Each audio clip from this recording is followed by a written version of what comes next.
بعد ما تسمعني وأول ما تروح المتحف المصري بنفسك، دور على موميا تويا ويويا وشوف بعينيك إزاي التاريخ ممكن يفضل حي حتى جوه صندوق زجاجي. تعال لما أكمل لك حكاية تويا. تويا كانت من عيلة نبيلة، حماة الملك إخناتون وجدة توت عنخ آمون. يعني الست دي كانت من قلب العيلة الملكة نفسها. بس الغريب مش ده، الغريب إن هي اتجوزت يويا من أصل مش ملكي، ومع ذلك اتحط تماثيلهم سوا، وده نادر جدا في الفن المصري القديم. يعني الحب والعشرة كانت أقوى من البروتوكول الملكي. لكن الأغرب إن العلماء لما فتحوا مقبرتهم في وادي الملوك لقوا وثيقة مكتوبة بخط فخم جدا. الوثيقة دي نسخة نادرة من كتاب الموتى، طولها حوالي 19 متر. لكن الغريب إنها كانت مشتركة بين يويا وتويا، يعني مش خاصة بواحد فيهم.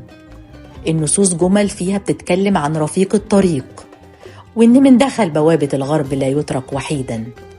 العبارة خلت العلماء محتارين، هي دي وصية حب ولا تعويذة عشان يفضلوا مع بعض للأبد؟ محدش عارف لحد النهاردة.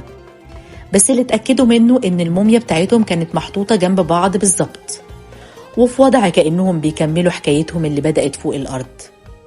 في المتحف لما تقف قدام تماثيلهم بص كويس في عينيهم. يويا في وش هدوء غريب كأنه عارف النهاية، وتويا نظرتها فيها حنية بس وراها سر كبير. المقبرة فعلا كانت كنز حقيقي، تماثيل وتوابيت من ذهب ومجوهرات، ونصوص مكتوبة بتشرح طريق الروح بعد الموت.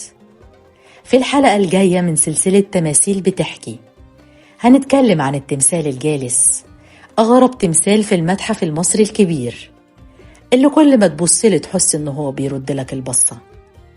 لو مستني تعرف حكايته قولي في الكومنتات احكي يا نونا.